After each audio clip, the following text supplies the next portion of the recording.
आज रमा अपनी ननंद के घर 8 सालों के बाद जाने वाली थी।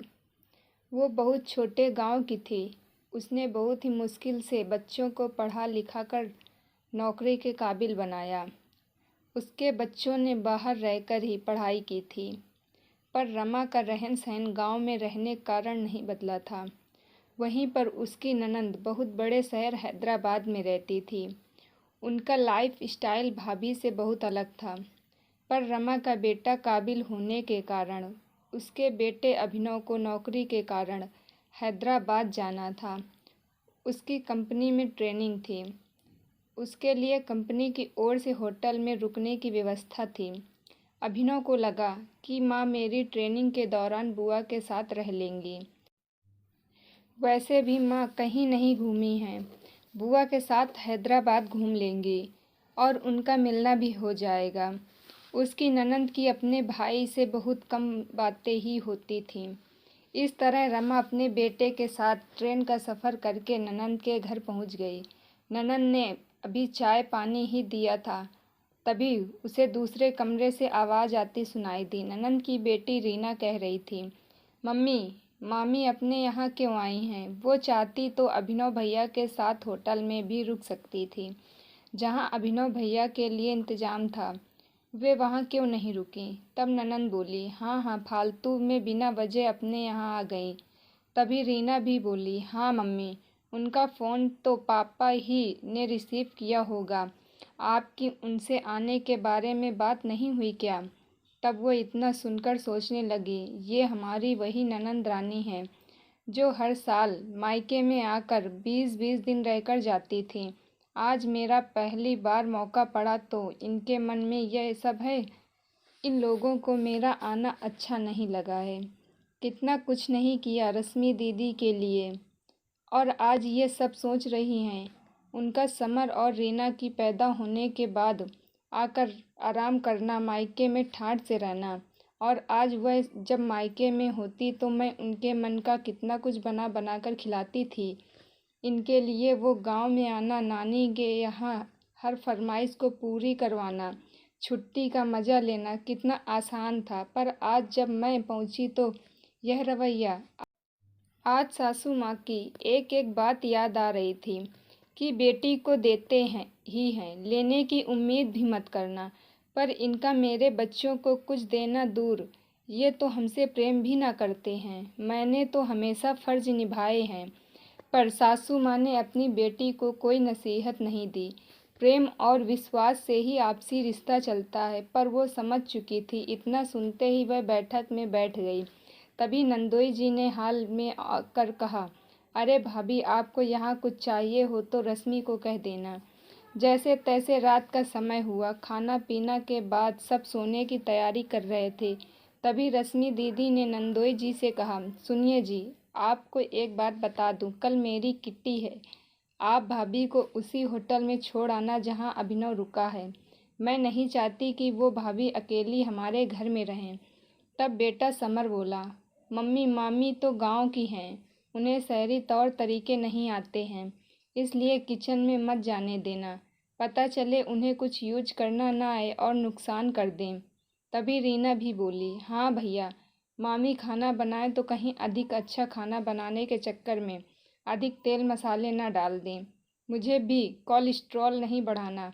पता चले मेरा डाइट प्लान की ऐसी की तैसी हो जाए। पता चले कि गांव जितना घी वाला ही हलवा बना दें। छोटे की बात अलग थी, अब मैं डाइट फॉलो कर रही हूँ। माँ, आप ही कल का खाना बनाने लगना। तभी रश्मि अपने पति से बोली, हाँ जी, आप समझ गए ना। कल भाभी को आप खाने के बाद होटल छोड़ आना। बाकी मैं अपनी भाभी से बात कर लूँगी। अब तो इतना सुनने के बाद रमा को चैन नहीं पड़ रही थी। उन्होंने अपने बेटे को रात में सोने के समय फ़ोन मिलाया और कहा, बेटा अभिनव, तेरी कल कितने बजे की ट्रेनिंग होगी? क्या मैं तेरे साथ उस होटल में रुक सकती हूँ? तब बेटा बोला, अरे माँ, आप तो हैदराबाद घूमने आई थी तो क्यों पूछ रही हैं? जब मेरी ट्रेनिंग ख़त्म होगी तो आपको फ़ोन करूँगा। तब वह बोली, काश हम समझ पाते कि तेरी बुआ हमें अपना मानती ही नहीं है। वो तो पापा के कारण हम इतना कर गए, यदि तेरे पापा आते तो समझते कि उनकी बहन कैसी है। उनको हमारा आना अखर रहा है। वो नहीं चाहती कि मैं उनके घर में रहूं। माँ, मेरे साथ रुकना असंभव है यहाँ। ठीक है बेटा, मेरी तू टिकट लौटने की करा दे। मैं अपने गांव अपने आप से चली जाऊंगी, क्योंकि तुझे 7 दिन और लगेंगे। फिर अगले दिन वह खाना खाकर तैयार हो जाती है। तब ननंद पूछती है, भाभी आप कहीं जा रही हो क्या? उसके बाद वह अपनी ननंद से कहती, दीदी आपको मेरा यहाँ आना अच्छा ना लगा। मैंने आप लोगों की कल बात सुनी और लगा कि मैं फालतू ही अपना समझकर आपके पास चली आई। मैंने सोचा था कि मेरा आपसे मिलना भी हो जाएगा और यहाँ इतने बड़े हैदराबाद में घूमना भी हो जाएगा। पर हमें कहाँ पता था कि आप तो हमें अपना मानते ही नहीं हैं। मेरे प्रति अपनापन ही ना है। आपको हमारी वजह से कोई परेशानी नहीं होगी। इस बार ना सही, अब मेरा बेटा ही अगली बार घुमा देगा। वो तो आप लोग कहती थी कि मेरा हैदराबाद ऐसा है वैसा है, बस इसीलिए घूमने की हसरत मन में हो गई। इसलिए सोचा आप लोग मेरे अपने हैं, आपके साथ घूम लूँगी। पर मेरे समझने में ही गलती हो गई।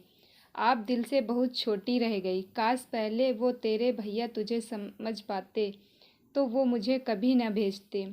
आज समझ आ गया कि हम लोग गांव से हैं, पर बेटे को पेट काट कर बड़े लोगों के साथ उठने बैठने लायक बना दिया है। वो भी हमें एक दिन घुमा ही देगा।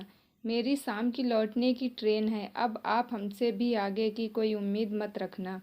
जब तक सासू माँ थी तब तक आपने मायके में खूब अधिकार जताया, और अब करने की बारी आई तो हम पराए हो गए। इतना ही कहना सुनकर रश्मि दीदी बोलने लगी, भाभी आप कैसी बातें कर रही हैं? वो तो हमारी किट्टी बड़ी होटल में थी, तो आप वहाँ क्या करती? आपने कभी किट्टी खेली तो है नहीं, और तो और घर में अकेली बोर हो जाती। तब वह बोली, दीदी जहाँ अपनापन होता तो परायापन नहीं लगता। मैं हक से यहाँ रहती। आप भले ही अपनी किटी में चली जाती। आप हमेशा मायके आती रहीं। आपने वहाँ जन्म लिया तो वो घर हमने पराया न लगने दिया। पर आज यहाँ आकर समझ आ गया है कि आप तो हमें अपना मानते ही नहीं हैं। अगर मैं कानों से ना सुनती तो विश्वास ही नहीं होता। खैर, अच्छा हुआ जो हुआ। अब हमें भी अपनी तरफ से पहल नहीं करनी पड़ेगी, क्योंकि ताली दोनों हाथों से बजती है। आपके भाई को भी पता चले कि आपकी हमारे प्रति कैसी सोच है। तब रश्मि दीदी ने कहा, नहीं भाभी आप रुको ना, मैं आपको जाने न दूंगी। तब रमा भाभी ने कहा, दीदी औपचारिक होने की ज़रूरत नहीं है। जो कहना था वो आप और आपके बच्चे के मुंह से काफ़ी सुन चुकी हूँ। आखिर आपकी हिम्मत कैसे हुई जीजा जी से कहने की, मुझे अभिनव के साथ होटल भेज देने की? मैं सब सुन चुकी हूँ। अब हमसे रुका न जाएगा। दीदी माना कि आपके पास पैसा बहुत है, पर दिल बहुत छोटा है। देखना पैसा ही हर समय काम नहीं आता। एक दिन देखना आपको रिश्तों की भी कद्र होगी। हमारे पास भी भगवान की दया से सब कुछ है। हमारे बच्चों ने साथ दिया तो शहरी तौर तरीका आ जाएगा। इस तरह वह हैदराबाद घूमने की इच्छा लिए ही गांव लौट गई और ननंद ने कुछ नहीं किया। इस तरह कैसे मायके में हक जमाने वाली ननंद ने ही उसे पराया कर दिया। दोस्तों, अपने खास रिश्तों को सहेजने की आवश्यकता होती है, क्योंकि बुरे वक्त में अपने ही काम आते हैं। पर आपसी रिश्तों में जहाँ प्यार, विश्वास और अपनापन न हो तो वहीं उनको ख़त्म कर देना चाहिए।